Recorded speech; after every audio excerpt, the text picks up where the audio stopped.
Where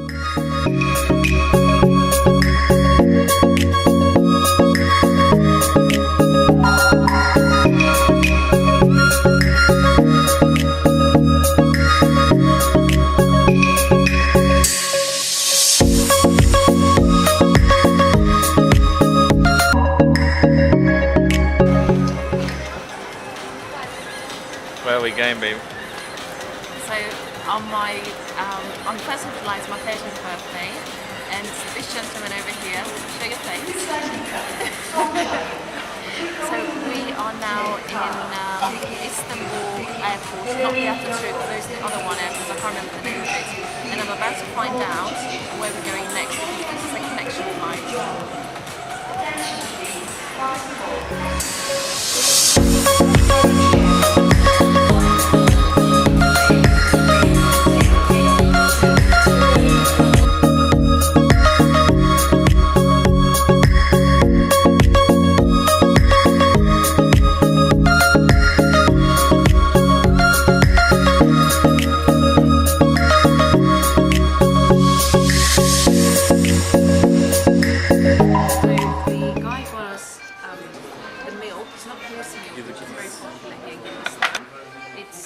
I'm going to try it now with you, and I don't know, they just bring us a aperitif, is it? It's local milk. It's local milk, sorry. Oh, it's sour. It's like yogurt. Okay, for those who are Cypriots, this is what we call ayrani. It's like kefir, but it's got like salty flavour. Cheers! I'm documenting my very own experience of trying horse meat. This is it.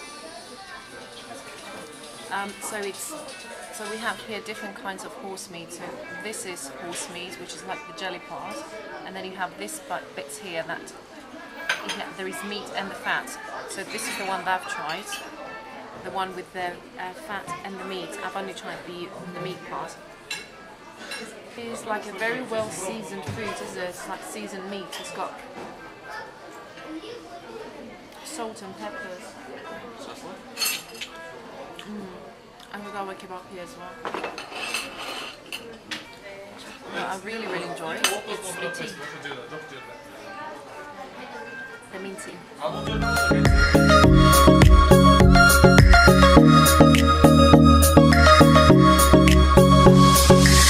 Hello. What's this?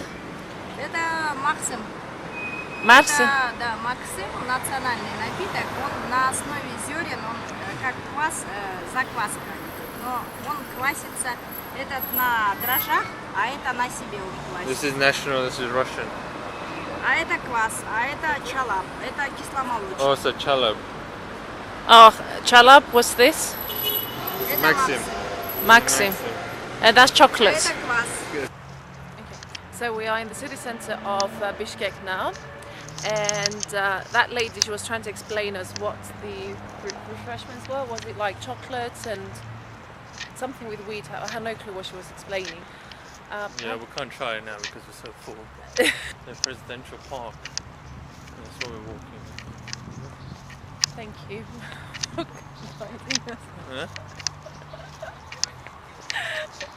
You haven't got a clue, have you? We both have no clue. I have. What, it's like you've been before in Kyrgyzstan? Well, I'm showing it to you. Nice. Presidential park. Yeah, let me show you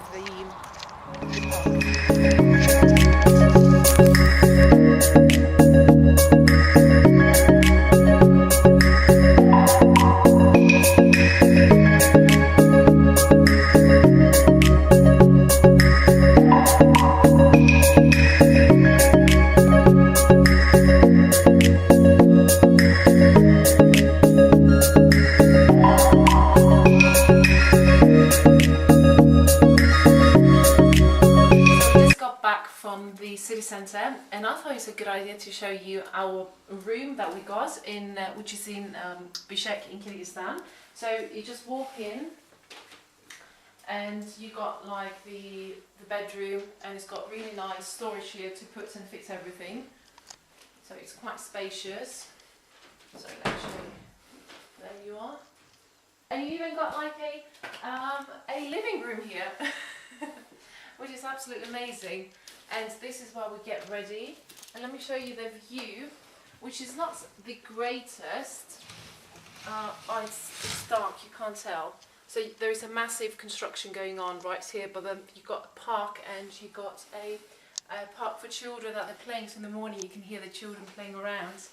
And this morning, Shamit and I, we had the opportunity to have to watch telly, and you will see a lot of, I think everything has been dubbed into the Kyrgyz or Russian language.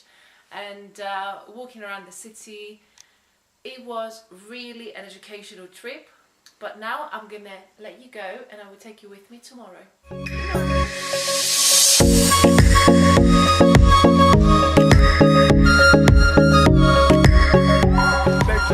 Benjan, this is our driver. He's gonna take he's gonna take us to CHON-KURCHAK. CHON-KURCHAK. Ah, it's new, eh? Retro LADA.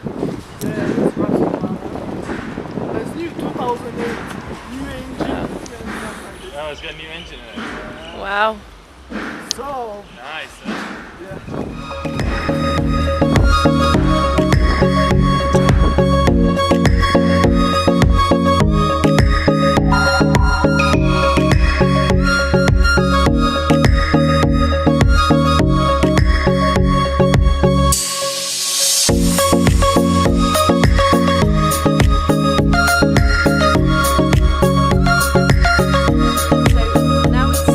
Is July, but if you come during the winter time, it's all of this is snow, and this is where you do snow skiing, is it? Yes, it is.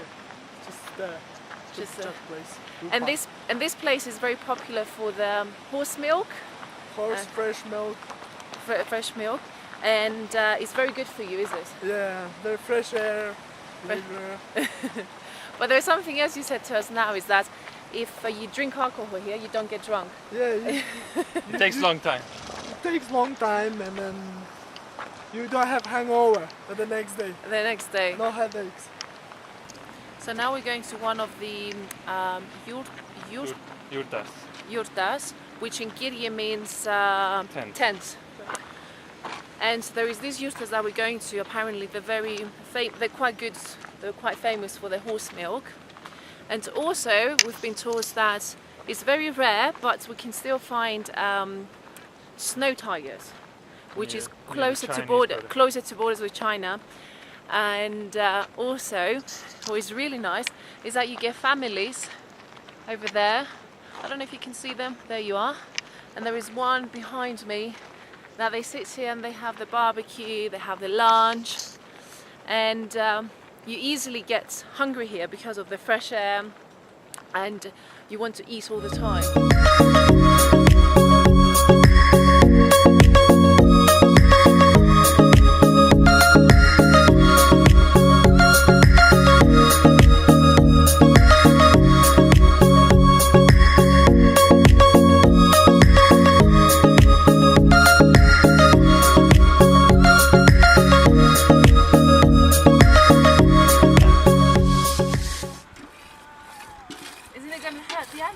No, they're used to it.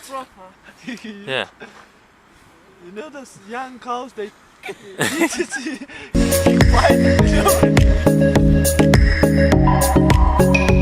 Oh!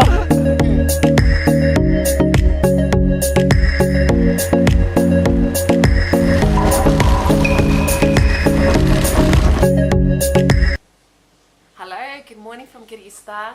And today it's our last day here in Bishkek, and I've got some thoughts and definitely some ideas about Kyrgyzstan I want to share with you, and hopefully you'll find this helpful if any one of you is traveling to Kyrgyzstan. First of all, I was very prejudicial for Kyrgyzstan. I thought that it was not a safe place to be, and extra measures need to be taken. However, I was surprised when firstly landed in Bishkek, the Manas airport, and everyone is so friendly. Everyone is smiling and very hospitable, and the place has got a lot of there is a lot of green. So from the airport all the way to Bishkek, there is this very wide road, and then on the side roads there's very nice trees, and that definitely makes a very good impression. And surprisingly, there wasn't. You may thought because it's surrounded by countries that may perhaps not been developed, or there may have been siders in the Human Rights Watch for human rights violations, etc. You definitely get into the very unsafe path of making criticism that it's not really the case. And I think this is one of the cases that Kyrgyzstan is definitely a safe place to be. I haven't felt in any time that I've been here that I wasn't safe. And even the clothing, I was thinking that I need to be more conservative, but that's not the case. I was walking in Bishkek, and I've seen women dressing up with shorts, with no sleeves, smoking, some of them with the children walking, laughing, going to the mall, having the coffee, the juices. It is a normal life like any one of us has in their respective home countries. So lesson number one, do not judge a book by its cover. So going around the capital city in Bishkek, in the center, there's some universities that we see in the capital universities, and also we weren't able to go to the museum because it's this time of year they're renovating it. But yesterday we have been to CHON-KURCHAK. So CHON-KURCHAK, it's up in the mountains. Kyrgyzstan is very famous for its mountains, and we decided to go there. And a very big thing here is for you to bargain on any price. So we got a taxi driver that offered us to go there for I think 7,000 ohms, which is about, if I'm not mistaken, I'm so bad with converting, I think it's about £70. And then the manager of the hotel offered us to go with half of the price to CHON-KURCHAK, and he also had a Russian LADA, which it couldn't be any better. So we've taken the offer, and he's taken us to CHON-KURCHAK. The manager of the hotel that we're staying, he is actually from Bishkek itself, and it was a very, very educational trip. Firstly, and to give you a background, Kyrgyzstan got its independence on the 31st of August 1991 from Russia. Same with Kazakhstan. So Kazakhstan is, I believe, the last state that got its independence from Russia.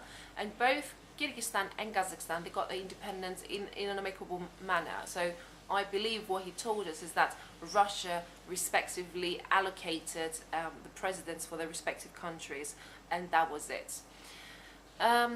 So on our way there, he said to us that he was married with a child, and then he started explaining us about how Kyrgyz people, they get married here. So first of all, the man needs to go with his family to the wife's family, and it is a tradition to bargain the price and the dowry. So he's going to give money, and in return he will get the wife and some objects. It could be a house, it could be land. In this situation, the driver, he had a washing machine, and I think a few other machines taken with him with the price that he paid. However, poor people that they don't have money to really give to their families, then they will what they call kidnap the wife, means stealing her. So most of the situations, what happens is that both respective families, they know each other, but they do know that he does not have the money. So it is kind of an implied consent for him to steal the wife, his future wife, from the house, so he doesn't have to pay the price. However, he did say that if you do this, it stigmatizes the woman, and it is a practice commonly used mainly in the rural areas, but it is a practice that people tend to use if they're from poor backgrounds. So from Bishkek, which is 30 degrees, all the way to CHON-KURCHAK, we have seen the temperature drop to 15 degrees, perhaps even 10 degrees, and I will slide a picture here that you can see us wearing blankets that they're given us to the restaurant that we went in CHON-KURCHAK, because it is that cold, and the blankets that you can see, they're made out of real wool. And the temperatures just dropped dramatically, and it was raining, and then we even saw thunders, and on the very top of those mountains, you can actually see the snow. And when we went to the restaurant in Supara, an amazing place. If you are vegan or vegetarian, I would think that you will struggle a lot in Kyrgyzstan, because they are not vegan or vegetarian friendly. They are big lovers of meat, and I would say they even eat horse meat. And I'm that kind of person that I did try horse meat. I think it resembles taste of beef. It's very close to beef, but it's once again is those situations that if you're not used to doing something, it is harder to introduce it to your dietary. So I was a bit. I've tried it, but then I didn't carry on eating it. Just one last thing that before I leave, because we are getting ready to catch our bus for Kazakhstan, which I'm going to share a different post about it. I forgot to mention about something very important. So the airport in Kyrgyzstan is called the Manas Airport. So Manas is the hero, is the local hero here in Kyrgyzstan, and so he's the one who kind of united the 40 clans of Kyrgyzstan. So I think they're clans from different parts, perhaps Mongolia or back in the times, because Kyrgyzstan has got 2,000 years of history. And so Manas was a person who united those clans. And if you see on the flag, on Kyrgyzstan flag, you will see 40 small flames, and basically what that means are those 40 clans that they've been united. So Manas, he is a local hero here in Kyrgyzstan, and I'm leaving you with this very short historical tip. And yeah, I need to head now. So this is our bus that we're catching for Almaty, for Kazakhstan, and yeah, let's get in. I think it's quite packed. Hello.